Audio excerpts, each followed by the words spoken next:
स्वागत करता हूं आपके अपने यूट्यूब लर्निंग प्लेटफॉर्म माई डी यूनिवर्सिटी पे। स्टूडेंट्स, जैसा कि आज आप जान गए हैं, हम लेकर आज आपके लिए अवेलेबल हैं बहुत ही important novel to kill a mockingbird. To kill a mockingbird का डिटेल एनालिसिस। तो स्टूडेंट्स, हमारे साथ बने रहिएगा इस पूरे वीडियो में और हम समझने की कोशिश करेंगे कि to kill a mockingbird के बारे में each and every minute detail. तो बिना आपका टाइम वेस्ट किए आपको ले चलते हैं टेक्स्ट की तरफ।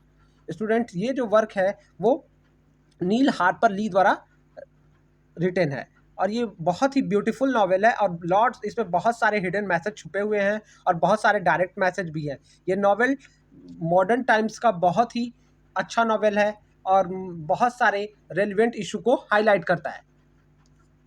तो पहले हम इस नॉवेल को सबसे पहले हम थोड़ा सा राइटर का इंट्रोडक्शन समझ लेते हैं ताकि आपको इस नॉवेल को समझने में काफ़ी आसानी होगी।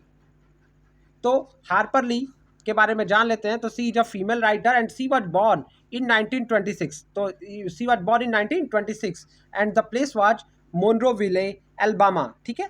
और स्टोरी की बात करें तो स्टोरी की जो हमारी सेटिंग है वो भी एल्बामा में ही है, लेकिन वो जो सोसाइटी है उसका नाम मेकॉम सोसाइटी में जो हम स्टोरी आज पढ़ेंगे उसकी सेटिंग है। और बात करें अब हार्पर ली की, तो इनके पिता एम्सा कॉलमन ली वो लॉयर थे। His mother maiden name was Finch, उनकी माँ का नाम फिंच था। Her own childhood mirror that the character of Scout. तो जो हम नॉवेल पढ़ने जा रहे हैं इनका चाइल्डहुड में ये किसका कैरेक्टर से मैच करती है, तो इनका कैरेक्टर, ये जो बच्चे स्काउट का कैरेक्टर है वो इन्हीं का कैरेक्टर है। अगली बात करें तो 1960 में ये इनकी semi autobiographical novel to kill a mockingbird publish हुई। तो इन 1960, तो ठीक है। सी रिसीव्स सी रिसिप्ट जो इनको अगर बात करें कि पुलिट्जर प्राइज फॉर लिटरेचर के लिए मिला, तो बहुत ही इंपॉर्टेंट हो जाता है स्टूडेंट कि इनको पुलिट्जर प्राइज दिया गया 1961 में। 1961 में इनको पुलिट्जर प्राइज दिया गया। बात करें कि ये जो जब से ये नॉवेल छपी और 1960 के बाद से कभी ये आउट ऑफ स्टॉक, यानी आउट ऑफ स्टॉक करें मतलब आउट ऑफ प्रिंट नहीं गई। आउट ऑफ स्टॉक तो बहुत बार हुई, लेकिन ये आउट ऑफ प्रिंट नहीं रही, कभी इसका प्रिंटिंग बंद करना नहीं पड़ा। और अगर बात करें एक और कि 19 फरवरी 2016 में 89 के एज में, वहीं जहां पे इनका बर्थ हुआ था उसी जगह अल्बामा यूएस में इनका डेथ हो गया है। ठीक है। चलिए इनके बात कर लेते हैं, इनकी दो फेमस नॉवेल्स की बात कर लें तो द हार्पर ली का famous novel to kill a mockingbird के साथ साथ to set a watchman, go set a watchman भी है। चलिए, तो देख पा रहे हैं ये दो इनका फेमस वर्क है, गो सेट अ वॉचमैन एंड दूसरे की बात करें तो टू किल अ मॉकिंग बर्ड। ठीक है। चलिए बात करते हैं स्टूडेंट्स, अब देख लेते हैं कि कहानी का बैकग्राउंड क्या है। कहानी जिस समय लिखी जा रही है इस समय क्या हालात थे दुनिया में, क्योंकि बिकॉज हमको नॉवेल समझना है तो इसके लिए हमको इसका बैकग्राउंड जानना बहुत इंपॉर्टेंट होगा कि आखिर 1930 के आसपास दुनिया में क्या हो रहा था। ठीक है। तो 1930 के आसपास हिटलर जो था वो चांसलर ऑफ जर्मनी का चांसलर जो था वो हिटलर था। ठीक है। He was chancellor of German. ठीक है। तो अब बात करें, ही बिलीव दैट अफ्रीकन, वो सोचता था कि वो क्या है, ज्यूज, अफ्रीकन, अफ्रो अमेरिकन, ये रेस इन्फीरियर है। ये रेस क्या है, इन्फीरियर है, यानी अपने आप को वो सुपीरियर रेस या जाति का समझता था और इन लोगों को कम जाति का समझता था। बात करें कि 1936 में स्टूडेंट्स, अगर आपको ये याद होगा कि जेसे ओवेंस एक ब्लैक अमेरिकन एथलीट था जो ट्रैवल करके गया था, जर्मनी यात्रा करके पहुंचा था और किसमें, ओलंपिक में पार्टिसिपेट करने वो पहुंचा था। तो जेसे ओवेंस जो था, जेसी ओवेंस, वो ब्लैक अमेरिकन था और ओलंपिक में पार्टिसिपेट करे जर्मनी पहुंचा था जहां ओलंपिक हो रहा था। तो उसके साथ वो बात करें, ओवेंस का जो बिगेस्ट कंपटीटर था लॉन्ग जंप में जर्मन व्यक्ति था जिसका नाम लूज लॉन्ग था। ठीक है। Owens biggest competitor in the long jump was a German named loose long. और बात करें स्टूडेंट्स तो दोनों बहुत अच्छे फ्रेंड्स थे। Two were good friends. ये भी आप देख सकते हैं कि वो दोनों क्या थे, अच्छे फ्रेंड्स थे। जैसा कि आप देख पा रहे हैं, ये दोनों अपने स्क्रीन पर भी आप देख पा रहे हैं कि ये दोनों फ्रेंड है। जो हिटलर के फोटो के नीचे इनकी फोटो है। अब बात करें तो जेसी ओवेंस जो गया हुआ था, जेसी ओवेंस जो एक ब्लैक अफ्रो अमेरिकन था, उसने गोल्ड मेडल जीता और लॉन्ग वॉन अ सिल्वर मेडल। तो जो इनका कंपटीटर था जो जर्मन था उसने सिल्वर मेडल जीता और जेसे ओवेंस जो अफ्रो अमेरिकन था यानी ब्लैक अमेरिकन, तो उसने क्या जीता था, उसने गोल्ड मेडल जीता। Long was later kill during world war second. तो वर्ल्ड वॉर सेकेंड के दौरान जो इनका फ्रेंड लॉन्ग था, तो ये जो इनका जर्मन फ्रेंड था वो वर्ल्ड वॉर 2 में उसकी डेथ हो गई। ठीक है। और and Jesse Owens travel back to Germany to pay his respect when war was ended, यानी सेकंड वर्ल्ड वॉर में पार्टिसिपेट करते हुए जो लॉन्ग जिसने सिल्वर मेडल जीता था और जर्मनी का था, उसकी डेथ हो गई थी। और उसका ये दोनों जो फ्रेंड थे और जो जेसी ओवेंस था, वो वापस जर्मनी में गया और अपने दोस्त को श्रद्धांजलि देने के लिए। ठीक है, तो ये कुछ 1930s के अराउंड कुछ बैकग्राउंड की बात हो रही है। तो और अब बात करें, जो 1930 का पीरियड था वो ग्रेट डिप्रेशन का पीरियड था। ग्रेट डिप्रेशन का पीरियड इसलिए था कि वर्ल्ड वॉर हो चुका था, और वर्ल्ड वॉर होने के नाते क्या होता है, दुनिया में जैसे पैसे की किल्लत, डिप्रेशन, हताशा, निराशा का दौर चल पड़ा था। तो पहला great depression sweeps the nation, many family do not have even money for basic need. तो राष्ट्र का पूरा पैसा किस में खर्च हो गया था? तो जो कंट्री का सारा वेल्थ था वो वॉर में खर्च होने के कारण लोग अपनी ज़रूरतों की चीज़ों को भी पूरी नहीं कर पाते थे।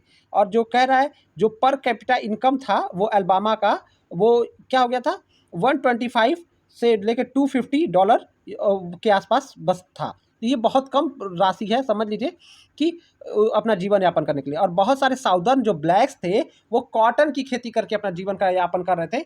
और इस समय अमेरिका का उस समय जर्मनी में हिटलर था, तो अमेरिका का प्रेसिडेंट रूजवेल्ट थे। ठीक है, चलिए अगला पॉइंट देख लेते हैं। फिर कह रहा है रेस रिलेशन। तो 9 ब्लैक टीनेजर, अब और कुछ बात कर लेते हैं कि 1930 में क्या हो रहा था। 9 black teenager were falsely charge of rape. अब देखिए यही ट्रू बैकग्राउंड है हमारी स्टोरी का। तो जो 9 ब्लैक टीनेजर थे वो were falsely charge with raping 2 white women in Scottsboro Alabama. 8 are convicted and sentence to death. तो जो 9 ब्लैक मेल के ऊपर चार्ज लगाया गया कि इन्होंने 2 वाइट गर्ल्स का क्या किया है, सेड्यूस किया है, उनके साथ मतलब मिसबिहेव किया हुआ है। और उस केस में इनको क्या कर दिया गया, डेथ की सजा सुनाई गई, जिसमें से सिर्फ 8 को तो डेथ की सजा सुना दी गई थी, जबकि केस क्या था, फर्जी था, बस जात नस्ल के आधार पर उनको फंसाया गया था। The US supreme court reserve their conviction because the constitutional right had been violated. और यूएस सुप्रीम कोर्ट ने कन्विक्शन को बरकरार रखा जब मामला सुप्रीम कोर्ट में पहुंचा, क्योंकि उन्होंने कहा कि कॉन्स्टिट्यूशनल राइट का हनन हुआ है। The teen are tried for second time and they are again found guilty. फिर से उनको एक मौका दिया गया और फिर से ट्रायल चलाया गया और उनको दोबारा दोषी पाया गया, जबकि चार्ज असली चार्ज नहीं था, बस एक ये जो था कहते हैं पूर्वाग्रह से भरा हुआ था, उनके प्रति, ब्लैक्स के प्रति अच्छे नज़र से दुनिया में नहीं देखा जाता। The supreme court reserve the conviction again. और दोबारा सुप्रीम कोर्ट ने पाया कि इन लोगों को दोबारा सजा मिलनी चाहिए, और ये मतलब दोबारा पाया कि ये लोग दोषी हैं और इनकी सजा बरकरार होगी रहेगी, सिर्फ इसी आधार पे क्योंकि वो नस्ल से काले थे। तो बात करें, eventually 4 of the defendant are freed and other 5 serve prison terms. ठीक है, तो जो इनको गिल्टी पाया गया उसमें से बाद में जो सेकेंड अटेम्प्ट रहा उसमें से 4 लोग फ्री हो गए, 4 लोगों को तो बरी कर लिया गया और 5 लोगों को प्रिजन मतलब लाइफ इम्प्रिजनमेंट दिया गया। द लास्ट स्कॉट्सबोरो डिफेंडेंट वाज पैरोल्ड इन 1950। तो जो लास्ट डिसेंडेंट था उसको क्या कहते हैं, जो डिफेंडेंट था उसको पैरोल अंतिम बार मिला 1950 में। It was virtually impossible for black to receive a fair trial. और ये हालत अमेरिका में था, वर्ल्ड में, कि ब्लैक को क्या कहते हैं फेयर ट्रायल नहीं मिल सकता था, यानी उनके साथ न्याय नहीं होता था। अगर ब्लैक किसी चीज़ में दोषी पा लिए रहते थे तो वाइट ही सही साबित होता था और ये गलत साबित होते थे। तो ये बैकग्राउंड था 1930 में, यही बैकग्राउंड था जो मैंने आपको समझाने की कोशिश की। It was the just same time, ठीक है, and the condition were worst for the blacks. Black के लिए जीवन एकदम नर्क के समान था। ठीक है, तो बढ़ते हैं आगे, अब चलते हैं अपने टेक्स्ट की तरफ। तो टेक्स्ट मैं आपको बता दूं, ये नील हार्पर ली का to kill a mockingbird novel है। ठीक है, अब बात करते हैं नॉवेल की। तो नॉवेल जो हमारा पब्लिश हुआ, the novel was published in year 1960। तो पब्लिकेशन ईयर क्या था, 1960 में ये पब्लिश हुआ। ठीक है, it was publish in 1960। Harper Lee showcase the racism found throughout the 1930 in the south America. तो ये नॉवेल दिखाता है कि 1930 के आसपास साउथ अफ्रीका में जो रेसिज्म यानी नस्लवाद था उसको ये नॉवेल ट्रेस करता है। बात तीसरी करें, the novel is decided into 2 section, have 31 chapters. तो थ्रू आउट नॉवेल के पास अगर बात करें स्टूडेंट्स की, तो नॉवेल के पास 31 चैप्टर में नॉवेल पूरा कंप्लीटेड है और 2 सेक्शन में बटा हुआ है, यानी द नॉवेल के पास 2 सेक्शन है और 31 चैप्टर है। बात करें तो फ्रॉम चैप्टर, पहले पार्ट में 0 से 11 चैप्टर यानी 11 चैप्टर है, और सेकंड पार्ट में 12 से लेके 31 चैप्टर्स नॉवेल में बटे हुए हैं। चलिए बात करते हैं सेटिंग की। तो जो हमारी स्टोरी सेट की गई है जिसमें ये सेटिंग है इसकी, अल्बामा फिक्शनल सिटी है, मेकॉम्ब। ये जो मेकॉम्ब एरिया है वो अल्बामा तो अभी भी सिटी है, लेकिन जो मेकॉम्ब एरिया में सेटिंग की गई है ये फिक्शनल सिटी है।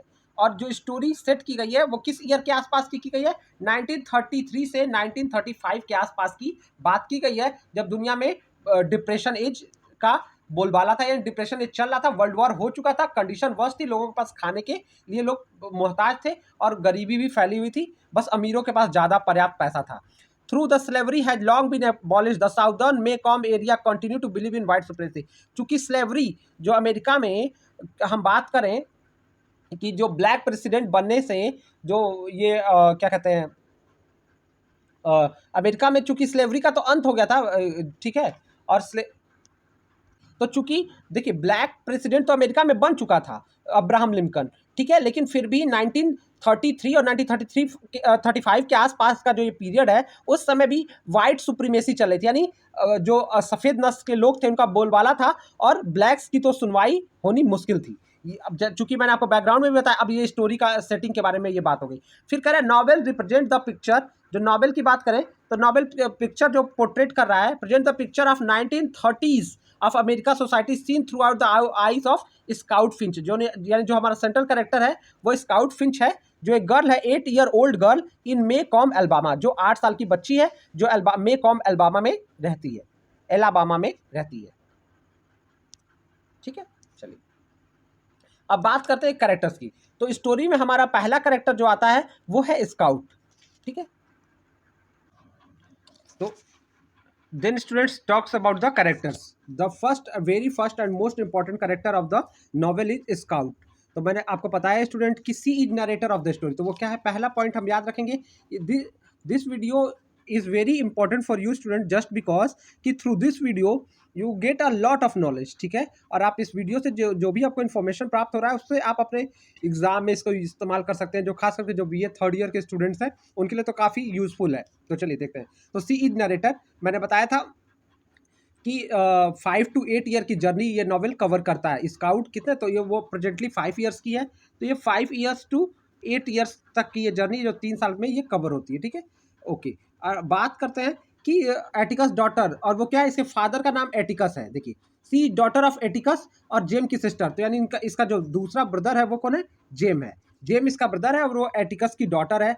और इनका देखिए और करेक्टर्स से रिलेशन याद रखिए, तो स्काउट जो है एटिकस की डॉटर, जेम की सिस्टर, अलेक्जेंड्रा एंड जैक की नीस है, जैक्स नीस, तो जैक की नीस है, एंड फ्रेंड्स विद दिल। तो इन लोगों का तो जैक, स्काउट, सॉरी जेम जो इसका भाई है, और ये जो क्या कहते हैं हमारे जो फीमेल करेक्टर स्काउट है, और इनका एक फ्रेंड है डिल, जो अपने रिलेटिव के वहाँ वोकेशंस पे ही आता है।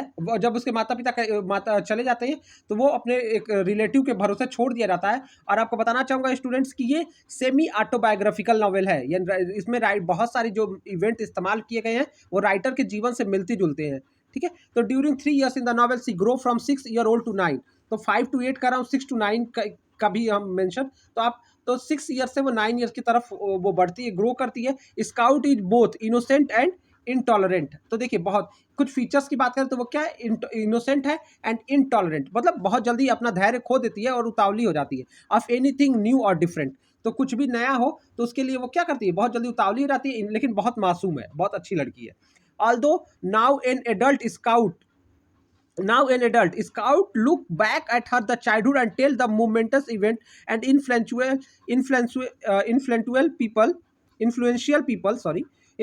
people of those years। तो कह रहा हूँ कि जब एडल्ट हो जाती है तो लुक बैक चाइल्डहुड, और वो अपने बचपन के दिनों को क्या करती है, या रिकॉल करती है, और वो उन मूवमेंट्स को भी याद करती है कि वो कैसे क्या करती थी। Scout is 6 when the story begin, तो मैं 5 to 8 कह रहा था स्टूडेंट, लेकिन ये एग्जैक्टली आप याद रखिएगा कि वो 6 साल की है जब ये स्टोरी बिगिन हो रही है, और 33 से 35 तक के 36 तक की ये बात करता है स्टोरी। बात करें तो सी नेचुरल क्यूरियस, तो इसका एक और कैरेक्टर क्या है कि वो क्यूरियस है लाइफ में। Scout is world divided, segmented and separated by social class, race, gender and as.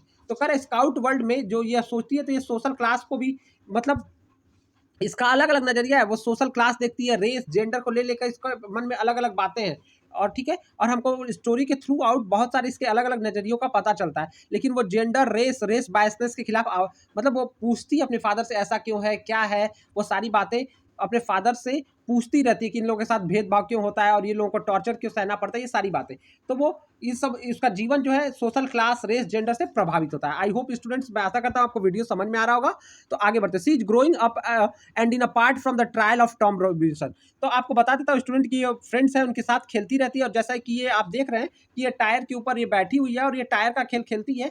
और स्टूडेंट्स अभी जब मैं कैरेक्टर बता दूंगा तो शॉर्ट में आपको स्टोरी भी बता दूंगा ताकि आपको कोई डाउट ना रहे। तो पहले आप सुनिए। तो फिर कह रहा है कि जैसे वो ग्रो करती है तो इस केस में जो टॉम रॉबिन्सन है, मैंने बताया था कि बैकग्राउंड में 9 में से 8 लोगों को सजा हो गई थी, बाद में 5 लोगों को 4 लोग छोड़ दिए, 5 लोग छोड़ दिए गए थे, 4 लोगों को फिर से कोर्ट ने दोषी माना था। तो यहाँ पे भी जो टॉम रॉबिन्सन है वो ब्लैक मैन है और उसको माइलिया कोई एविल नाम की जो महिला है, माइला एविल, उसके खिलाफ उस मिसबिहेव की वजह से इसको सजा मिलती है, जो फेक चार्ज होता है, जो उसके ऊपर जो चार्ज लगाए जाते हैं कि उसने ऐसा किया है वो फेक चार्ज होता है। तो वही कह रहा है कि जैसे जैसे ये बढ़ती है ट्रायल ऑफ टॉम रॉबिन्सन, तो स्टोरी में एक साइड इन बच्चों का बचपन चल रहा है, एक साइड टॉम रॉबिन्सन जो ब्लैक मैन है उसका ट्रायल चल रहा है, ठीक है।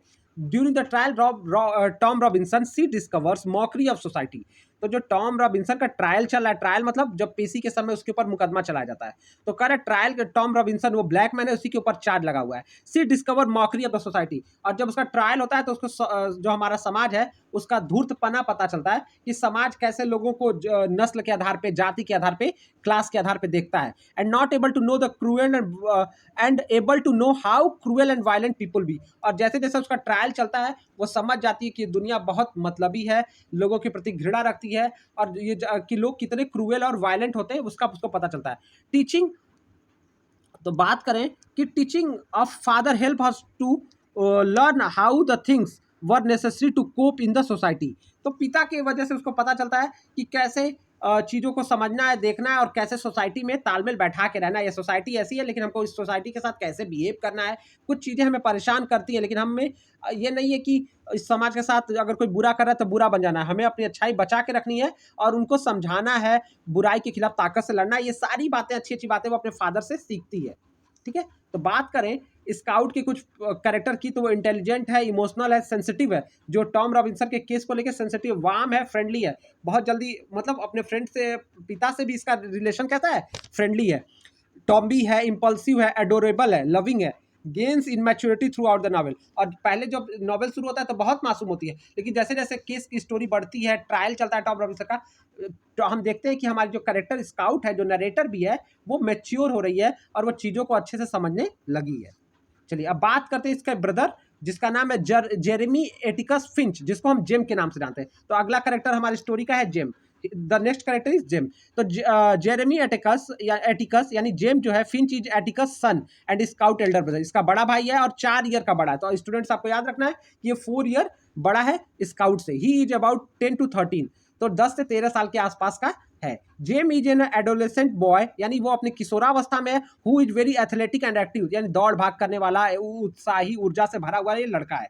He is not very tall, बहुत टॉल तो नहीं है, has a thin figure and has a brown hair. तो आपको पता चलता है स्टोरी में, आपको याद रखना है स्टूडेंट, अगर आप अपने क्वेश्चन आंसर को लिखने जाते हैं या कहीं पे भी, तो जो फिगर, जो इसका गेटअप है वो कैसा है, बहुत टॉल नहीं है, थिन है, लेकिन इसके हेयर्स ब्राउन है। He is intelligent and adventurous, तो वो बुद्धिमान है और वो रोमांची, एडवेंचर करने में, लोगों को खोजी प्रवृत्ति का है, आप समझ सकते हैं। Look up his father Atticus, वो अपने पिता एटिकस को देखता है, समझता है, उसको फॉलो करता है। Usually looks out for scout, और हमेशा स्काउट के मतलब बड़ा भाई है और बहन भी इससे बहुत ज़्यादा प्यार करती है, और ये हमेशा अपनी बहन के मतलब देखभाल में लगा रहता है और उसके पीछे, उसको मतलब उस पर ध्यान देता है, यानी लुक, ठीक है, उसको देखता है कि क्या कर रही है, और दोनों मिलकर खूब खेलते हैं, खूब मस्ती करते हैं। Typical old brother at time, लेकिन कभी कभी अपनी बहन को खूब समझाता है और कभी टिपिकल ब्रदर बन जाता है। टिपिकल मतलब पुराने लोगों और लोगों की तरह ही बिहेव करने लगता है। स्मार्ट एंड कंपैशनेट, तो ठीक है, कंपैशन से भरा हुआ है, दया से भरा हुआ है और बुद्धिमान भी है, ठीक है। और जेरेमी की बात करें तो he understand many of event in Maycomb, तो जो इसकी सोसाइटी आप देख पा रहे हैं स्टूडेंट्स की, ये जो दोनों भाई बहन है और ये हमारी स्काउट है और जेम है, ठीक है। और बात कर रहा है कि सोसाइटी में वो क्या हो रहा है, जो टॉम रॉबिन्सन का ट्रायल चल रहा है, क्लास डिफरेंस है, कैसे लोग, इनकी एक कुक भी है जिसका नाम कैलिफोर्निया है, तो वो स्काउट की कुक है और इनकी मदर के डेथ के बाद यही दोनों बच्चों का ध्यान रखती है। आपको स्टोरी में आगे पता चलेगा। तो वही कह रहा है, तो वो समझता है वो सारी चीज़ों को, और जो स्काउट नहीं समझ सकती, स्काउट से बड़ा है, 4 साल का बड़ा है, तो जिन बातों को स्काउट अभी समझ नहीं पाती है, उन बातों को जेरेमी यानी जो हमारा जेम है बहुत अच्छे से समझता है। He gets mature at the story progress, ये भी मैच्योर होता है जैसे जैसे स्टोरी बढ़ती है, यानी और ज़्यादा संवेदनशील, चीज़ों को और अच्छे से समझने वाला, और बहुत ही अच्छा। और फादर तो बहुत अच्छा है, व्हाइट मैन है, लेकिन वो एक ब्लैक मैन का केस लड़ता है और उसको न्याय दिलाने की पूरी कोशिश करता है, जिसका नाम एटिकस फ्रिंच है, ठीक है, इनके फादर का नाम। तो Jem takes the role of Scout big brother very seriously, और बहुत अच्छे से अपने बड़े भाई का रोल अदा करता है। और वो एक स्टोरी में बहुत इंपॉर्टेंट डायलॉग है कि डोंट यू क्राई नाउ, जब एक बात पे जब स्काउट रोने लगती है तो कहता है डोंट यू क्राई नाउ, तुम don't you cry now scout, don't you cry now, don't you बरी। और उसके बाद कहता है कि तुमको परेशान होने की जरूरत नहीं है, comforting Scout and at a hard time. तो वो अपनी बहन को दिलासा देता है कि तुमको रोना नहीं चाहिए, तुम रो मत, मैं हूँ, तुमको परेशान होने की जरूरत नहीं है, और अपनी बहन का हौसला बढ़ाता है, उसको उत्साह दिलाता है कि तुम घबराओ मत, मैं हूँ तुम्हारे साथ। फिर हम बात करते हैं स्टूडेंट्स कि Jem also reserve the justice और moral character Atticus stand for.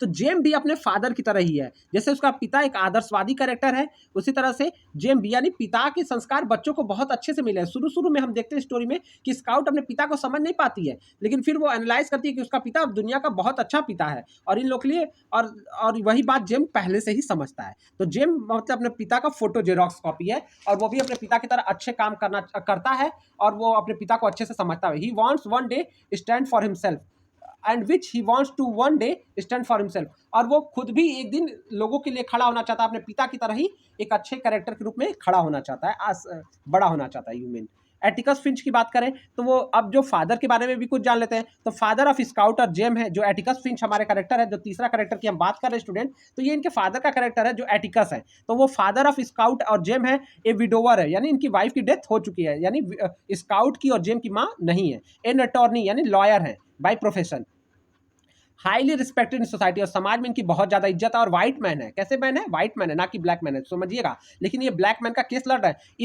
He employs California but thinks of her family. तो इनके घर में, मैंने बताया ना, बच्चों की माँ नहीं, लेकिन जो घर की टेक के क्या कहते हैं, नैनी है, तो वो कैलिफोर्निया है। नैनी मतलब केयर टेकर है, और वो बच्चों को खिलाती पिलाती है, अच्छे संस्कार देती है। वो ब्लैक वुमेन है, लेकिन स्काउट उसको कभी नौकर नहीं समझता, उसको फैमिली का पार्ट समझता है, कैलिफोर्निया को। तो आप समझ सकते हैं कि एटिकस कैसा व्यक्ति है। वो गुड सिटीजन है, instills good values and morals in his children. तो अपने बच्चों में अच्छी चीजें भरना चाहता है, अच्छी बातें बताता है, बच्चों को जागरूक करता है। His children call him Atticus. इसको फादर से नहीं बुलाते हैं, पापा भी नहीं बोलते, वो क्या अपने पिता को एटिकस ही कहते हैं। ऑनेस्ट, बहुत ईमानदार व्यक्ति है, टिपिकल साउदर्न जेंटलमैन, और एक तरह से एक टिपिकल साउदर्न जेंटलमैन है, ठीक है। ब्रेव है, तो ये साउदर्न इंग्लैंड की बात हो ही रही है, मेकॉम सोसाइटी। तो स्टूडेंट आप सेटिंग याद रखिएगा। ये पूरा मैंने पावर पॉइंट प्रेजेंटेशन आपके लिए बहुत समय लगाकर 3-4 दिन इन्वेस्ट करके बनाया है, ताकि आपको हर छोटी से छोटी बात अच्छे से समझ में आ जाए। अगर आपके एग्जाम में इससे रिलेटेड क्वेश्चन आते हैं तो कोई क्वेश्चन ना छूटे। आपके लिए पूरा ये पीपीटी मैंने अवेलेबल कराया है, जरूरत पड़ेगी तो इसकी पीडीएफ भी आपको प्रोवाइड करा दूंगा। तो वो कर्टियस है, सॉफ्ट स्पोकन है, और बहुत ही अच्छा है नेचर से। चलिए, most prominent honoured citizen in Maycomb during the great depression. तो जान रहे ग्रेट डिप्रेशन का पीरियड चला था, मैंने बताया ना। ग्रेट डिप्रेशन का पीरियड क्या था कि इंग्लैंड में वर्ल्ड वार के बाद हताशा निराशा का पीरियड था, लोगों के पास पैसा नहीं था, ठीक है। तो उस समय इसका बहुत सम्मान है, इसके पास अच्छा पैसा है, लेकिन ये अच्छा ह्यूमन बीइंग भी है, ठीक है। तो वो बहुत डिप्रेशन के दौरान प्रोमिनेंट फिगर है, ऑनर्ड, इसका बहुत सम्मान है, इसकी बातें सभी लोग सुनते हैं। He is the moral backbone of Maycomb society. तो जो मेकॉम सोसाइटी में हमारी कहानी चल रही है, जो फिक्शनल सिटी है, वहाँ का बहुत बैकबोन है इस समाज में, मतलब इसकी बहुत, ये हमेशा अच्छाई के लिए खड़ा होता है, और इस समाज, ये मेकॉम सोसाइटी का बैकबोन है। Loved by all including poors. तो लोग, पुअर्स लोग भी इससे बहुत अच्छे रहते हैं, खुश रहते हैं, और इसकी रिस्पेक्ट करते हैं। Atticus believe in moral integrity. अब बात करें, एटिकस जो है वो नैतिक चीजों में बिलीव करता है, and stands up against the racism of the Maycomb to defend black man. और जो मेकॉम में मैंने बताया ना कि वहाँ पे व्हाइट डोमिनेंसी चलती है, तो मेकॉम में वो ब्लैक पर्सन जिसके ऊपर चार्ज लग गया गलत रेप का, उसको बचाने के लिए खड़ा होता है, टॉम रॉबिन्सन के लिए, जिसके ऊपर गलत चार्ज लगा, और बहुत ईमानदारी से खड़ा होता है। और व्हाइट मैन होके व्हाइट जो फॉल्स चार्ज लगा है माइला एविल और उसके फादर द्वारा, उसके खिलाफ खड़ा होता है, ठीक है। और जिसकी वजह से इसको बहुत बदनामी भी झेलनी पड़ती है। लोग कहते हैं कि ये तो ब्लैक क्या केस लड़ रहा है, तो उसकी वो परवाह नहीं करता है। अब हमारी जो अगली कैरेक्टर मैंने बताया था, ये कैलिफोर्निया जो केयर टेकर है घर की, ये अफ्रो अमेरिकन वुमेन है, ये ब्लैक वुमेन है, और फिंच की हाउसकीपर है, घर का ध्यान रखती है, मदर है नहीं एट स्काउट की और जिम की, तो ये घर का ध्यान रखती है। He has watch the children since the mother death, और बच्चे जब से माँ का डेथ हो गया तब से ये घर को संभाल रही है। अब ठीक है, तो मदर के डेथ के बाद she was nanny to the children, जैसा आपको बताया कि वो नैनी है बच्चों के लिए। She was but like real mother, nanny तो बस नाम की है, आयार नाम की है, लेकिन वो क्या रियल मदर है बच्चों की एक तरह से, क्योंकि मदर तो अब है ही नहीं, तो एक तरह से मदर यही है। Has been positive influence on the children and teaching them important lesson about empathy, तो ठीक है, और वो कैसे लोगों के साथ व्यवहार करना चाहिए, चीज़ों लोगों की सिंपैथी का एक से मिलता जुलता वर्ड है एम्पैथी। एम्पैथी मतलब होता है कि लोग कैसा फील कर रहे हैं वैसा खुद फील करना, तो वो लोगों को भावना दया के बारे में बताती है और बच्चों में अच्छे आचरण का संचार करती है। California is largely silent about the issue of race, लेकिन चूंकि ये ब्लैक वुमेन है, लेकिन जब रेस की बात होती है तो वो जानती है, वो दब के थोड़ा रहती है और वो रेस पे बात नहीं करना चाहती, वो कुछ भी नहीं बोलती है। मतलब जब नस्ल की बात होती है कि काले गोरों को दबाया जाता है तो कैलिफोर्निया कुछ बोलती नहीं है, क्योंकि ये व्हाइट मैन के वहाँ काम करती है। तो ये इसका ये मतलब नहीं कि व्हाइट मैन उसको डांटेगा, लेकिन ये चूंकि अपने मालिक के खिलाफ कुछ, इसका मालिक बहुत अच्छा है और समाज बहुत बुरा है, इसीलिए कुछ कंफ्यूज रहती है और कुछ कहती नहीं है। Possibly because she understand the danger of the speaking about her experience, तो घर में भी बात नहीं करती और वो इसको इस बात का भी डर है कि अगर मैं इन गोरों के खिलाफ बोलूंगी तो मेरे साथ भी कुछ गलत हो सकता है। वो घर की बात नहीं है, वो सोसाइटी की पूरी बात कर रहा है। अब हमारा एक बहुत इंपॉर्टेंट कैरेक्टर है बू रैडले, जिसको बू बोला जाता है, जिसको लोग घोस्ट समझ लेते हैं, और क्या होता है अब आपको पता ही चल जाएगा। तो वो इनिग्मा है, ठीक है, एक तरह से सोसाइटी के लिए वो क्या है, एक इनिग्मा है। An adult man whose father has sentenced him to a life time confinement, अब एक ये एडल्ट मैन है, ये एडल्ट मैन है, बच्चा नहीं है। हिज फादर हैज सेंटेंस, अब इसको लाइफ टाइम कर, इसके पिता ने इसको घर में हमेशा के लिए कैद कर दिया है। क्यों? Because of some mischief got into when he was teenager, जब वो टीनेजर एज में था, यानी टीनेजर था, जब किशोरावस्था में, तो कुछ गलती के नाते इसके पिता ने इसको इतनी बड़ी सजा दी है कि कभी घर से बाहर आने देते नहीं है और ये घर में हमेशा कैद रहता है। बात करें स्टूडेंट्स, तो has a reputation of being a lunatic, इसको लोग पागल समझते हैं। इसको क्या समझते हैं? पागल समझते हैं। कुछ लोग तो बच्चे तो इसको घोस्ट समझते हैं, इसके घर के पास जाते नहीं है, ठीक है। बेसिकली अ हार्मलेस वेल मीनिंग पर्सन, लेकिन हमको धीरे धीरे स्टोरी में पता चल जाता है जो बच्चे इसके घर जाने से डरते हैं और इसको पागल समझते हैं। स्टूडेंट्स, अगर आपको स्टोरी डिटेल में चाहिए होगी तो मैं आपके लिए एक और वीडियो कर दूंगा जिसमें मैं पूरी स्टोरी को आपको समझाने की कोशिश करूंगा। यहाँ पे हम एनालिसिस कर रहे हैं और साथ में स्टोरी भी समझिए। तो बच्चे इसके घर के पास जाने को नहीं समझते हैं, लोग सोचते हैं उस घर में भूत रहता है, और चूंकि लोग इसको लूनेटिक समझते हैं, पागल भी समझते हैं, ठीक है। बेसिकली अ हार्मलेस वेल मीनिंग पर्सन, लेकिन वास्तव में हमको पता चलता है कि ये बहुत ही अच्छा व्यक्ति है, ठीक है। Some time child like in behaviour, और कभी कभी तो बच्चों जैसा हरकत ये करता है। Starving for love and affection, इसको जीवन में कभी भी इसके फादर के कैद करने की वजह से कभी इसको जीवन में प्यार नहीं मिल पाता है जो एक बच्चे को मिलता है, और ये एडल्ट हो गया है लेकिन अभी भी इसको क्या है, लोगों से स्टार्विंग मत ऑफ लव एंड अफेक्शन, यानी लोगों से ये अभी भी प्रेम की उम्मीद रखता है क्योंकि इसको जीवन में कभी प्रेम नहीं मिला है। Saves Jem and Scout from a danger, और आपको पता है स्टोरी में जब टॉम रॉबिन्सन के ऊपर जो फाल्स चार्ज लगाता है माइला एविल का फादर, तो वो हमारे कैरेक्टर स्काउट को और जेम को मारना चाहता है, और बू रेडले ही है जो आके उस बैडमैन को किल कर देता है और बच्चों को बचा लेता है, तो उनको डेंजर से भी बचाता है। आई होप आपको समझ में आ गया होगा। अब हम बात करते हैं जो जिस व्यक्ति पे ट्रायल चल रहा है, बहुत ही इंपॉर्टेंट हाईली सिग्निफिकेंट नॉवेल है, बहुत सारे अवार्ड्स इसको मिले हैं, बहुत क्रिटिकल है, और पोस्ट बात करें स्टूडेंट की मॉडर्न टाइम्स का ये एक माइलस्टोन है नॉवेल में, और ये नॉवेल ब्लैक्स के रेसिज्म के खिलाफ बहुत खुल के बात रखता है कि कैसे ब्लैक्स की स्थिति बहुत खराब थी अमेरिका में, और ये हाईली एक्सेप्शनल नॉवेल है अपने तरह का, ठीक है।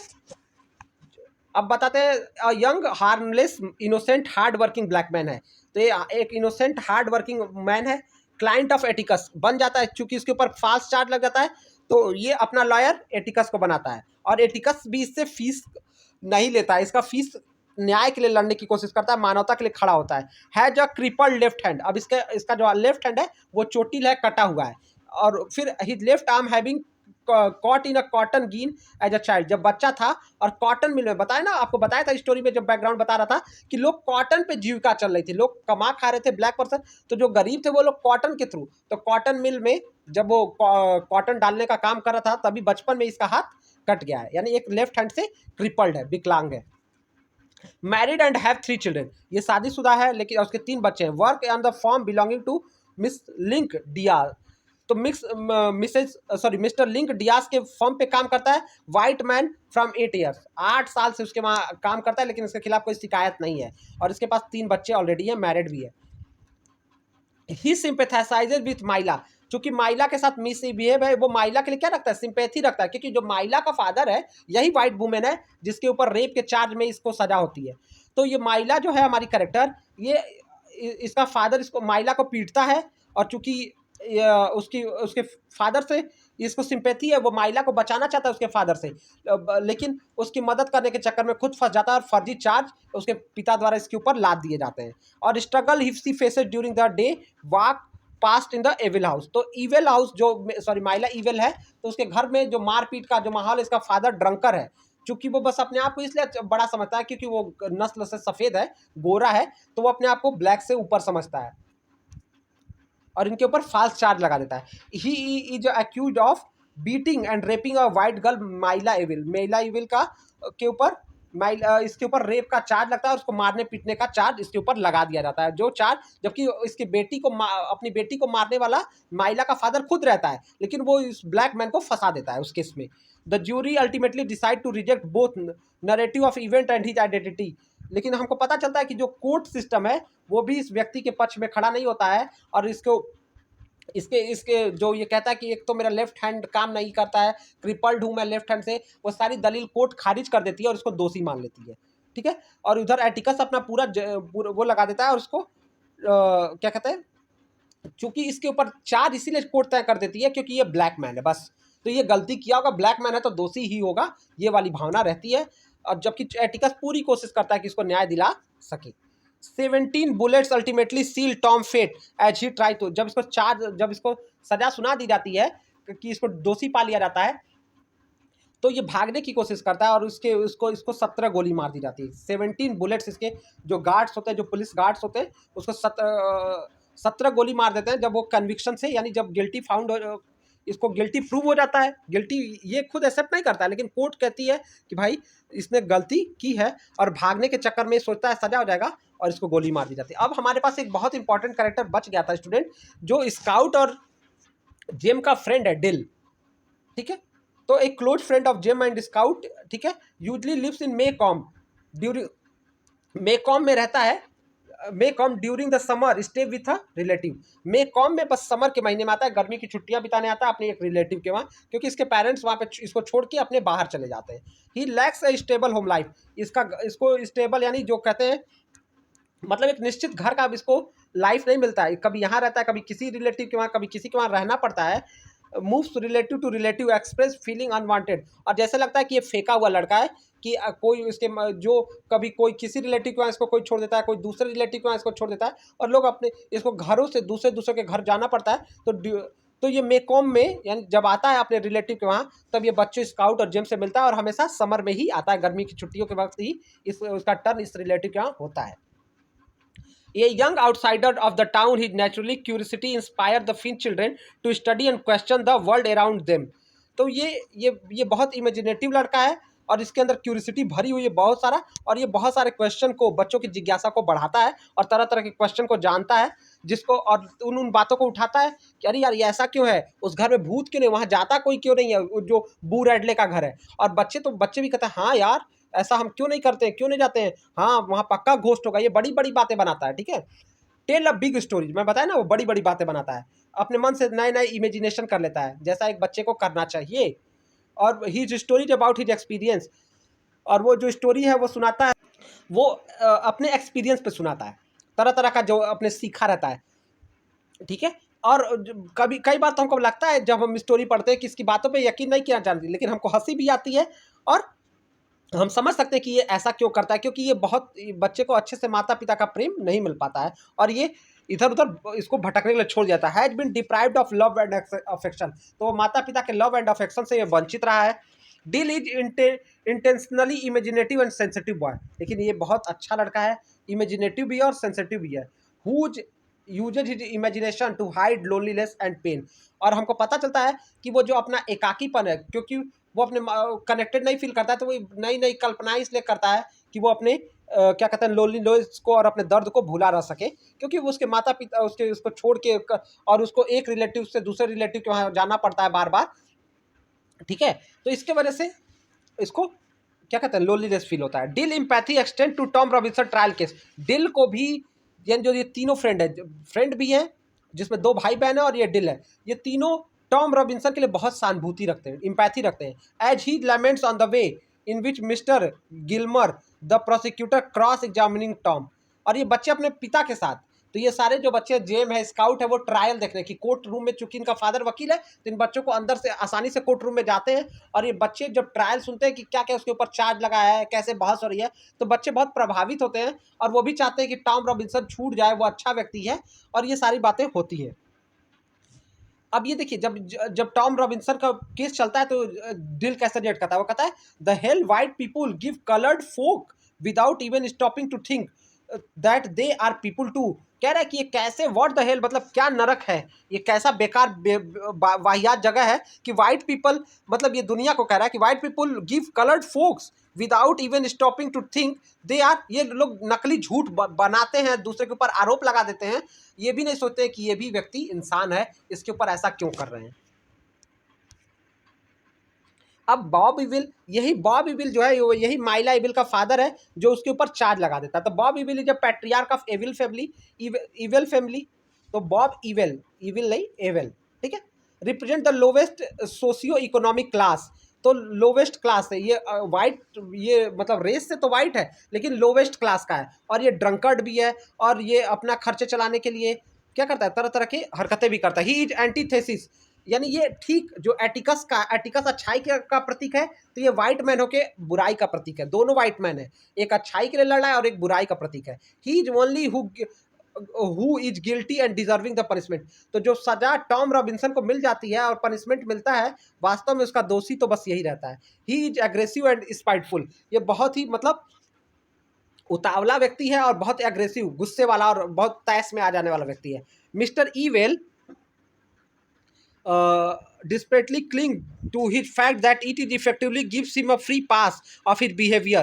तो बस वाइट होना ये समझते हैं फ्री पास है इनके बिहेवियर का, कि बस मैं वाइट पर्सन हूँ तो मेरी बातें सब कोई सत्य समझेगा, क्योंकि मैं वाइट पर्सन हूँ और इसीलिए मेरी बातों को समझा जाना चाहिए। ये इस नेचर का व्यक्ति है और अपनी बेटी को ये खुद ही पीटता है, ठीक है। Atticus effectively argue mister evil is for beating the daughter rather than a Tom. और कोर्ट में कहता है कि ये जो मिस्टर ईवेल है, बॉब ईवेल, यही अपनी बेटी के पीटने के कारण है, ना कि इनकी बेटी को टॉम रॉबिन्सन ने मारा पीटा है। Mister Ewell goes after the innocent in order to protect himself. और जब ये कोर्ट में देखता है कि ये फंस जाएगा बॉब ईवेल, तो ये रोने लगता है और कहता है अरे मेरे साथ न्याय होना चाहिए, मैंने तो कुछ नहीं किया, मासूम बन जाता है, ठीक है। और मतलब ये बहुत ही चालाक और बहुत ही धूर्त किस्म का व्यक्ति है, जो अपनी बेटी को भी मारता है और साथ में दूसरे व्यक्ति को फंसा देता है, जिससे उसकी बेटी का कोई संबंध नहीं रहता है। Although mister Ewell wins in court and Tom locked away. और ये अपने चालाकी के बदौलत ये केस जीत जाता है मिस्टर ईवेल, और टॉम को लॉक करा देता है, और टॉम की किस्मत फूट जाती है और बेचारे को भागने के चक्कर में मरना पड़ता है। He died while trying to attack Jem and Scout. और यही वो व्यक्ति है बॉब ईवेल जो अपना बदला बच्चों से लेने की कोशिश करता है, ठीक है। यही वो व्यक्ति है जो अपना बच्चों से लेने की कोशिश करता है, स्टूडेंट, ठीक है। तो ये बच्चों से बदला लेने की कोशिश करता है। He dies while trying to attack, तो सॉरी, ये बच्चों पे अटैक कर देता है स्टूडेंट्स, ठीक है। बात करें, ये बच्चों पे अटैक कर देता है चूंकि अपने ये चाहता है स्काउट एटिकस से बदला लेना चाहता है, उसके चक्कर में ये बच्चे जेम और स्काउट पे अटैक कर देता है। और उनकी रक्षा कौन करता है, वही बू रेडले, जिसको लोग भूत समझते हैं, जिसको लोग लूनेटिक समझते हैं, वो आता है, बचा लेता है बच्चों को, और इस व्यक्ति को बचाने के चक्कर में किल कर देता है, ठीक है। तो आपको समझ में आ गया होगा, आई होप स्टोरी भी आपको क्लियर हो गई। अब मिस मॉडी है, तो Miss Maudie lives in the Finch street, ये एक कैरेक्टर है। Unlike mister Dubose, Miss Maudie is warm and welcoming to Finch family. ये पड़ोसी हैं और मिस मॉडी क्या करती हैं, मतलब फिंच फैमिली के पक्ष में रहती हैं, और मिस ड्यूबोस हैं वो फिंच फैमिली के अगेंस्ट में बात करती हैं हमेशा। Respect the hard work of Atticus, ये जो इनकी पड़ोसी हैं वो हार्ड वर्क को समझती हैं कि एटिकस कितना अच्छा व्यक्ति है और उसका अपने परिवार को कितने अच्छे से चलाता है, और वो बच्चों के लिए केक भी ले जाती हैं। Miss Maudie represent another mother figure like Scout. तो स्काउट की दूसरी मदर, एक मदर तो कैलिफोर्निया है एक मदर लाइक फिगर है, और दूसरी mother like figure miss Maudie है। ठीक है, अब बात करते हैं, अब ये मिस मॉडी है वो विजडम न्याय का प्रतीक है, ज्ञान का प्रतीक है, और रिगार्डिंग द डायनेमिक्स ऑफ मेकॉम, तो उसमें वो विजडम ज्ञान का प्रतीक है, नॉलेज है, वो मेकॉम सोसाइटी को, वो लोगों को बहुत अच्छे से समझती है। Offers information to children about Boo Radley, यही वो व्यक्ति है जो बू रैडले के बारे में बच्चों को बताती है कि बू रैडले कोई भूत नहीं है, कोई पागल नहीं है। ठीक है, she help Scout to understand her father, जब एटिकस अपने फादर को समझ नहीं पाती है और अपने फादर पे क्वेश्चन उठाती है, तो ये मिस मॉडी ही इसके फादर की गुडनेस को स्काउट को समझाती है कि तुम्हारे पिता बहुत अच्छे व्यक्ति हैं। Miss Maudie character also represent perseverance and strength, तो उनका करेक्टर परसिवरेंस और स्ट्रेंथ को दिखाता है। क्यों दिखाता है? क्योंकि इनका घर फायर में जल जाता है, लेकिन ये किसी को दोष देने के बजाय अपने घर को फिर से बनाने में लग जाती हैं। ठीक है, she has a positive vision in life, she always believe in forward in life rather than the lament over loss. वही मैंने बताया कि ये लॉस पे यकीन नहीं करती हैं, ये नहीं कि भाई घर जल गया ढिढोरा नहीं पीटती हैं, और ना ही वो फिर से अपने घर को बनाने में लग जाती हैं। ठीक है, और वो अपने नेबर्स का वेलफेयर चाहती है, उत्थान चाहती है। तो स्टूडेंट इस तरह से सारे कैरेक्टर हमने डील कर लिए हैं। अब थीम्स की बात कर लेते हैं, तो थीम्स एंड सिंबोलिज्म को देख लेते हैं इस स्टोरी में। तो बात देखिए, ये नॉवेल में थीम रेसिज्म है। आप पूरी स्टोरी को बता सकते हैं कैसे टॉम रॉबिन्सन को रेस के हिसाब से प्रताड़ित किया जाता है। तो पहली थीम हो जाती है हमारे पास रेशियल प्रेजुडिस, यानी रेस के लिए प्रेजुडिस मतलब पूर्वाग्रह, रेसिज्म जिसको कहते हैं, ये थीम हो जाती है। दूसरा लॉस ऑफ चाइल्डहुड। अब लॉस ऑफ चाइल्डहुड किसका है? डिल का भी है, बू रेडले का भी है, और बच्चों का भी लॉस ऑफ चाइल्डहुड है, क्योंकि उनकी मदर नहीं है, उनको कोर्ट जाना पड़ता है, समाज में पिता अच्छे के लिए केस लड़ रहा है, तो बच्चों को तरह तरह की बातें इनके फादर के खिलाफ सुननी पड़ती है। सोशल स्नोबरी, तो ये भी एक बहुत अच्छी थीम है, सोसाइटी को लेके कि कैसे समाज में बस दिखावा है। मोरालिटी, नैतिकता थीम है। टॉलरेंस है, पेशेंस है, इनजस्टिस एंड इनइक्वालिटी, कैसे समाज में इनजस्टिस हो रहा है। तो इन सब टॉपिक की बात आप कर सकते हैं, सब पे 4-6 लाइन आप अपने आप से बता सकते हैं। नीड ऑफ कंपैशन, कि सहानुभूति की जरूरत, ये भी एक थीम है। नीड ऑफ कॉन्सियंस, तो कॉन्सियंस की जरूरत, ये सारी एक थीम्स हो जाती है जो बहुत इंपॉर्टेंट हो जाती है। ठीक है, चलिए बात करते हैं सिंबोलिज्म की। तो अब जो हमारा टाइटल है उसका भी आंसर हमको यही मिल जाता है कि टू किल अ मॉकिंग बर्ड। जो हमारा टॉम रॉबिन्सन था वो बहुत अच्छा व्यक्ति था, वही एक मॉकिंग बर्ड। मॉकिंग बर्ड एक ऐसी बर्ड है जो किसी को हार्म नहीं करती है, जो किसी को नुकसान नहीं पहुंचाती। आइए समझ लेते हैं। तो the mockingbird symbolized everything that is good, बहुत बोल्ड में मैंने लिख दिया स्टूडेंट्स आपके लिए। The mockingbird symbolized everything that is good, innocent and harmless in this world. जो अच्छा है, हार्मलेस है, और जो किसी का इनोसेंट है, उसी का सिंबल है मॉकिंग बर्ड। यानी मॉकिंग बर्ड मतलब गुड, इनोसेंट, हार्मलेस, जो किसी को क्षति ना पहुंचाए। The mockingbird only sings please to other. तो जो मॉकिंग बर्ड होती है स्टूडेंट, आप जाइएगा तो देख लीजिएगा कि इसकी कि मॉकिंग बर्ड कैसा गाती है। बहुत मीठा गाती है, लेकिन किसी को हार्म नहीं पहुंचाती है, बस गाने गीत गाती है। Therefore it is considered to be a sin. तो जैसे समझिए कि ये एक सफेद पक्षी, पवित्र पक्षी है जिसको मारना पाप होता है, इसीलिए माना जाता है कि मॉकिंग बर्ड को हार्म नहीं करना चाहिए। ठीक है, therefore it is considered to sin to shoot a mockingbird. Mockingbird को इसीलिए मारा जाना एक पवित्र पक्षी मानी जाती है, उसको मारना एक पाप माना जाता है। These bird are harmless, loving and innocent. तो ये हार्मलेस होती है, लविंग होती है, और इनोसेंट होती है, क्यूट होती है। अपने स्वार्थ के लिए चिड़ियाओं का शिकार, मतलब मॉकिंग बर्ड का शिकार करना, क्योंकि ये किसी को हार्म नहीं पहुंचाती, किसी को भी कोई हार्म, क्षति नहीं पहुंचाती है। कीड़े मकोड़ों को भी लगभग कोई क्षति नहीं पहुंचाती है। ठीक है, द मॉकिंग बर्ड, ये समझिए कि वो पक्षी जो हम आपने किसी स्टोरी में पढ़ा होगा, हर क्या कहते हैं, जो स्वाति नक्षत्र की बूंदे को पीता है। ठीक है, तो इस तरह की पक्षी है कि मतलब बस अच्छा गीत गाती है, कीड़े मकोड़ों को नहीं मारती है, किसी को कोई नुकसान नहीं पहुंचाती है। ठीक है, the मॉकिंग bird image is a symbol of appear 4 time. हमारे नॉवेल में मॉकिंग बर्ड का जिक्र, इस सिंबल का जिक्र 4 बार होता है। अब ये तो सिंबोलिज्म। तो नॉवेल में मॉकिंग बर्ड कौन है? Tom Robinson and Boo Radley are the 2 characters which symbolizes the mockingbird. तो कहानी में हमारे मॉकिंग बर्ड टॉम रॉबिन्सन और बू रैडले हैं। बू रैडले को भी प्यार और सम्मान नहीं मिल पाता, अपने घर में कैद होकर रहना पड़ता है, और टॉम रॉबिन्सन को तो मौत का सामना करना पड़ता है। तो ये दोनों बहुत ही अच्छे व्यक्ति हैं जिनको बहुत सजा मिलती है, खास करके टॉम रॉबिन्सन को की हत्या हो जाती है। क्यों हत्या इसलिए कहेंगे कि वो तो इनोसेंट व्यक्ति था ना, और इनोसेंट को मारना, भले पुलिस ऑफिसर द्वारा, गार्ड्स द्वारा मारना, वो हत्या ही कहलाएगी। अब हम एनालिसिस कर लेते हैं। देखिए, अब 2 फैमिली है, द कनिंघम फैमिली है और ईवल फैमिली, यानी एक फैमिली जो हमारी स्काउट की फैमिली है, Finch family, Cunningham Finch family है, यानी कौन, जो स्काउट का फादर है एटिकस फिंच, उसकी फैमिली, वो वाली फैमिली और ईवल वाली दोनों वाइट हैं। तो Cunningham poor white family, poor white family, और एक पुअर वाइट ट्रैश। तो ये भी पुअर है, लेकिन ये क्या है, ये कूड़े कबाड़ है, ये लोग बेकार है। हार्ड वर्किंग है कनिंगम फैमिली, ये लोग डर्टी हैं, मतलब ये लोग काम नहीं करना चाहते हैं। जबकि स्काउट है वो बहुत मेहनती है, उसने बहुत मेहनत से अपना मुकाम समाज में बनाया है। ऑनेस्ट, ये ऑनेस्ट है तो एविल लेजी है। देखिए कंपैरेटिव स्टडी भी स्टूडेंट्स आपके लिए कर ले रहा हूँ, ये कंपैरेटिव स्टडी इतनी इंपॉर्टेंट हो जाती है स्टूडेंट्स आपके लिए कि आप समझ सकते हैं। तो एक ऑनेस्ट है तो दूसरा लेजी है, ये काम ही नहीं करना चाहता, ये चाहता है बेटी को बेटी के पैसे छीन लेता है, उसको उसके ऊपर गलत चार्ज लगा देता है। ड्रंकर है, प्राउड, ये हमेशा सम्मानित, प्राउड फील करता है अपने काम पे, गुड फॉर नथिंग, और ये इस पे लोग गर्व करते हैं, और ये इसके पास तो ऐसा कुछ है नहीं कि लोग इसको अच्छा व्यक्ति भी समाज में समझते नहीं। सर्वाइव ऑन वेरी लिटिल, ये अपना गुजारा बहुत, जो मन आपको जो हमारा जो करेक्टर है स्टूडेंट्स एटिकस, तो वो बहुत गरीबी पे बहुत कम कम उसने धीरे धीरे करके पैसे बचाए हैं, आज समाज में अपना इज्जत बहुत मेहनत से पोजीशन खड़ा किया है, ठीक है। और ये good for never done a day work, और ये क्या करता है, कभी कोई काम नहीं करता है, बेटी के पैसे पे खाता है, बेटी की वजह से टॉम रॉबिन्सन को फंसाता है, और ये इसका यही नेचर है, ये समाज में पीता है, ड्रंकर है, पड़ा रहता है, मारपीट करता है, और बस अपने आप को इसलिए सुपीरियर समझता है कि वाइट है। Always pay back their debts even if it is with the hickory, nuts, turnips और द हॉली। जो अगर जो हमारा फिंच फैमिली है, जो एटिकस है, यानी उसका परिवार क्या करता है, अगर किसी से कुछ ले लेता है, कोई कर्जा, चाहे भले प्याज, सलजम, जो वहाँ की सब्जियां हैं, नट्स हैं, तो उसके बदले भी कुछ ना कुछ लोगों को देता है। और ये क्या है, डिसऑनेस्ट है, फाउल माउथेड है, बस बड़ी बड़ी हाँकते हैं, कुछ काम नहीं करते हैं, और इमोरल है, ये लोग दूसरे का लूटने वाली फैमिली है। तो जो ईवल फैमिली है वो पूरी बैड फैमिली है, और मतलब ये लोग हैं, और जो ये फैमिली है वो बहुत ही अच्छी फैमिली है। तो आप देख रहे हैं दोनों की के बारे में आप स्टूडेंट अच्छे से समझ रहे होंगे।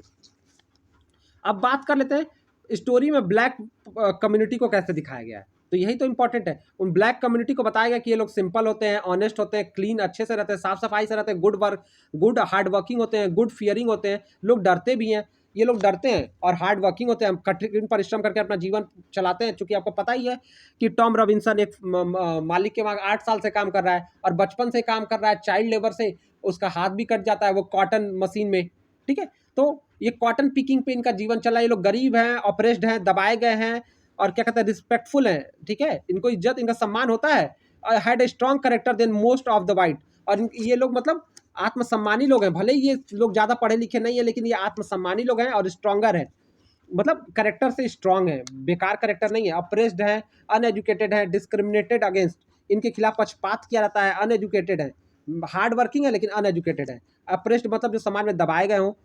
टॉक अबाउट बैडली, जो समाज, ये लोग बात करते हैं कि कैसे इन लोगों को कम्युनिटी पे दबाया जाता है। Deserve better than what dish out by the society, तो कहता है कि इनको वास्तव में इनको अच्छा सम्मान मिलना चाहिए था, लेकिन इनके साथ सोसाइटी में बस ब्लैक होने की वजह से इनको अच्छा ट्रीटमेंट नहीं मिल पाता है स्टूडेंट्स।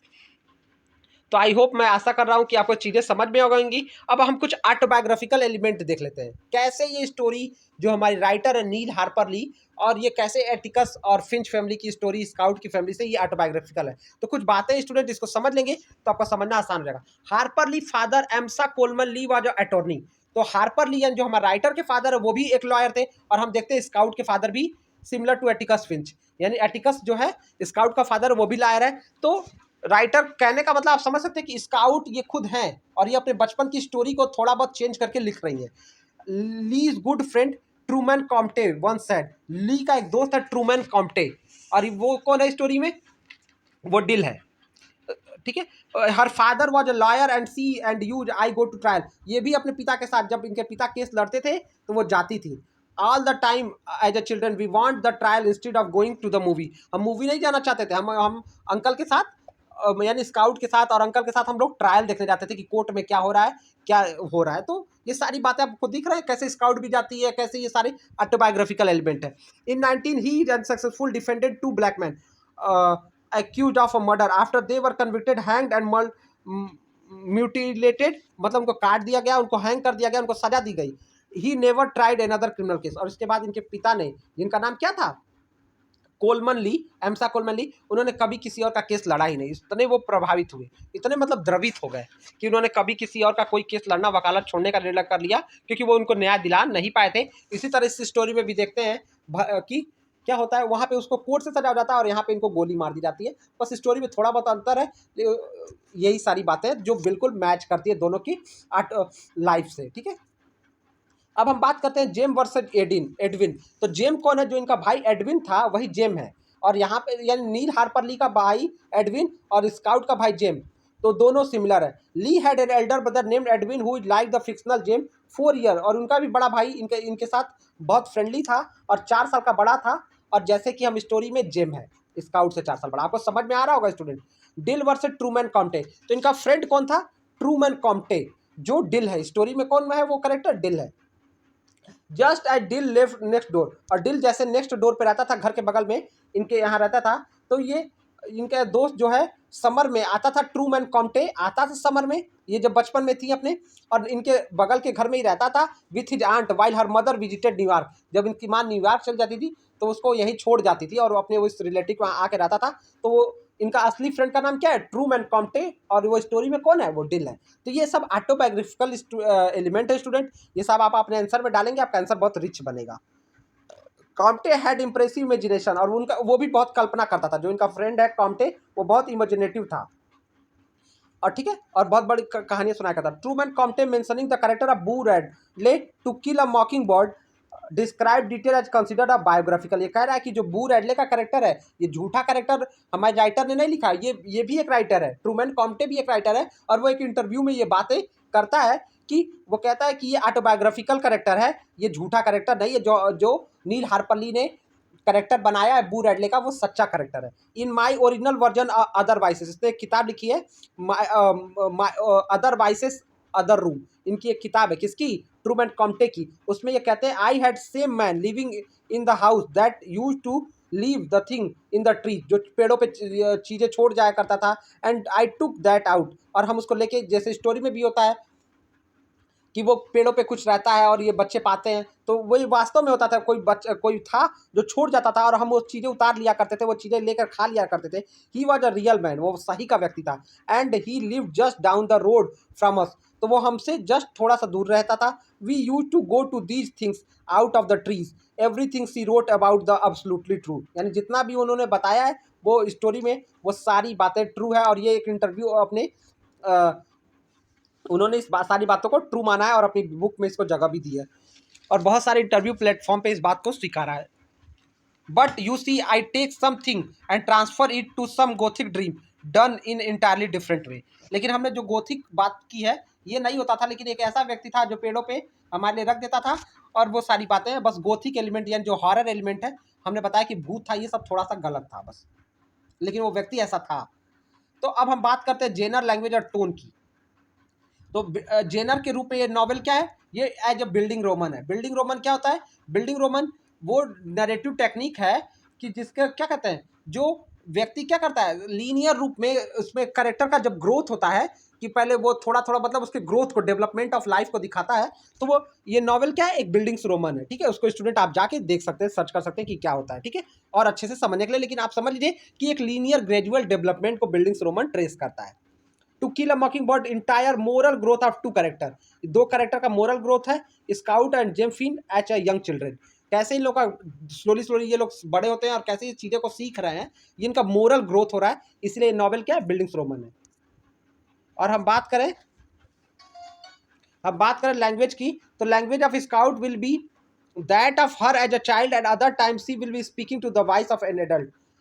तो कभी कभी वो बच्चों की तरह बात करती है और स्टोरी में हमको लगता है, और कभी कभी वो बहुत सीरियस और बड़ा बन जाती है, यानी इतनी कम उम्र की होने के बाद भी बड़े बच्चों की तरह बात करे। एटिकस यूजेज फॉर्मल स्पीच, जो एटिकस उसका पिता है वो बहुत सॉफ्ट है और फॉर्मल बात करता है। कैलिफोर्निया यूजेज, जो कहानी में कैलिफोर्निया है वो अफ्रो अमेरिकन है, यानी ब्लैक अमेरिकन है, लेकिन वो वाइट लैंग्वेज इस्तेमाल करती है। In the Finch house and stitched black to black jargon when emits black, तो जब ब्लैक से बात करती है तो वो ब्लैक वालों की भाषा इस्तेमाल करती है, और जब वो वाइट से बात करती है तो वाइट वाली भाषा करती है। ईवेल्स यूज फाउल वर्ड, और जो ईवेल्स करेक्टर है माइला एवेल और उसका फादर, तो खास करके उसका फादर, तो वो बैड लैंग्वेज का इस्तेमाल करता है। Jem Scout and Dill uses slang word. ये लोग जेम स्काउट और डिल जो है वो स्लैंग का इस्तेमाल करते हैं, टिपिकल ऑफ देयर एज, यानी जो जितने उम्र के हैं ना उससे बड़े बड़ी बातें और बड़े बड़े शब्दों का इस्तेमाल ये लोग करते हैं। Tom Robinson uses language typical of southern black such as sir, तो सू, तो सर को क्या कहता है, suh for sir. Tom Robinson क्या है, सर नहीं कह के वो क्या कहता है, शू। और चिलून फॉर चिल्ड्रेन, चिल्ड्रेन को क्या कहता है, चिलून। Various derogatory terms for black will in use. तो कहानी में हम देखते हैं कि ब्लैक्स के लिए बहुत सारे खराब शब्द का इस्तेमाल किया गया है, जैसे निगर कहा गया है और डार्की कहा गया है, नेग्रोस कहा गया है, कलर्ड फोक कहा गया है। उनको क्या कहा है, कलर्ड फोक कहा गया है, मतलब काले लोग यानी कलर्ड, वो कलर्ड है। Lee uses such language to keep the novel natural. और जो हमारे राइटर ने इन शब्दों को अपने नॉवेल में जगह दिया है क्योंकि ऐसा सचमुच में उनको कहा जाता था, और इसका इस्तेमाल इसलिए किया कि हमको नॉवेल अच्छा रियलिस्टिक लगे और हम समझ सके कि उनके साथ क्या भेदभाव होता था। और टोन जो है स्टोरी का सॉम्बर है, सीरियस है, ह्यूमरस है।